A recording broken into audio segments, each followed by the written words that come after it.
So I don't think anyone's going to argue with the awesomeness of the concept of having these interactive video chats with these really innovative, exciting people.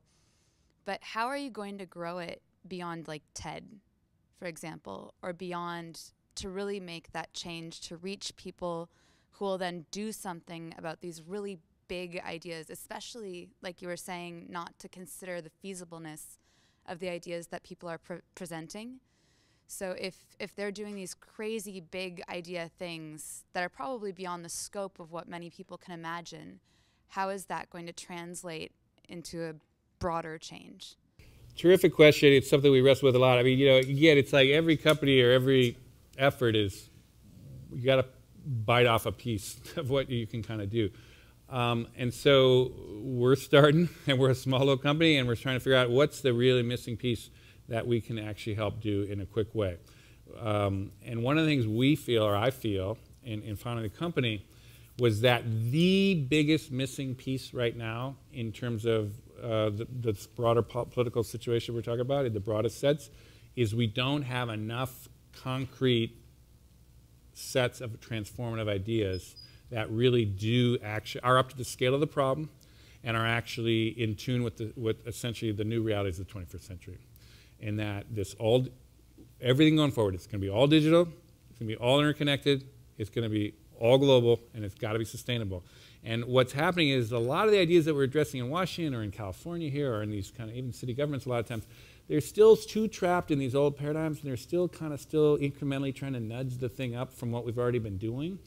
And so I think, and I've actually been in this game for a while. In 2004 to 2008, I didn't really lay this out for you, but from 2004 to 2008, I essentially left my private sector job at Global Business Network, founded a thing called the New Politics Institute, and I worked with people in Washington to try to transition them to the new way of doing politics on the internet. So for example, I got really into the fabric of how do you use Facebook, YouTube, text messaging to do politics. It wove into the Obama campaign. And full disclosure, I was part of his technology and media advisory committee, and I was, very much in that sector, right? And I came out of 2008 thinking, this is great. We kind of now got a new set in Washington. Let's go into this next generation of ideas. But there just really weren't a lot of them. And so what was happening was we were teeing up these same old ideas. I mean, the economic ideas were the same old kind of Geithner and, ideas that were kind of the same. It was a kind of democratic twist on the old kind of Bush, kind of conservative stuff. And then, but even across the board, a lot of the big ideas were not there. Now, there were some genuinely new and big and fresh ideas that they tried to do, and in fact, they accomplished quite a bit, including moving, healthcare and other things which are, were really difficult things to move, and I think in historical terms will be seen as big accomplishments. But I would say in terms of a ton of next generation 21st century ideas, they just weren't there. And so, and it wasn't also coming from the think tanks. It wasn't like there was a lot of fresh things. They were just kind of dusting off the stuff they did in the Carter and the Clinton era, and they were kind of moving it up into like, hey, this is the 2009 version of what I showed Clinton. We didn't quite get it through.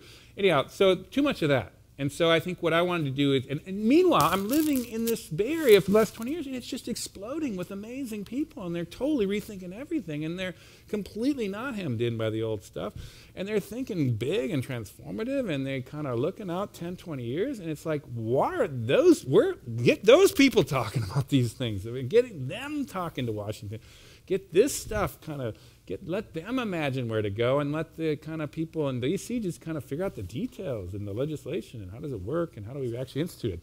But crack the nut of the big idea with the kind of thinkers that essentially we've been used to out here, who have cracked the big ideas on how to reinvent the economy and how to reinvent media and how to reinvent, all the things we're kind of experiencing now. And so that's the kind of, so our little small swing at that is get those folks to start those conversations, get people catalyzed around that, the round table, including people from Washington. In that round table, we're going to have people inside the Beltway coming into that thing, riffing off of Pollen and saying, hey, but we tried something similar and the Farm Bill, it didn't work. So it's not like keep those people totally out of it. Have them riff in part of that conversation. And if I can catalyze and we can catalyze through this enough of those conversations, that's going to be an accomplishment, and I think a relatively significant accomplishment. And then it goes on to your generation, your kind of next implications. Like, well, then how do you get those things to really move, and how does it really scale up, and how do you get more people involved? And those are things we're wrestling with, and without getting too into the details, it's it's the next generation of problems we're going to have to worry with. Hopefully that'll be our problem in a year or two once we get solving it up on our feet.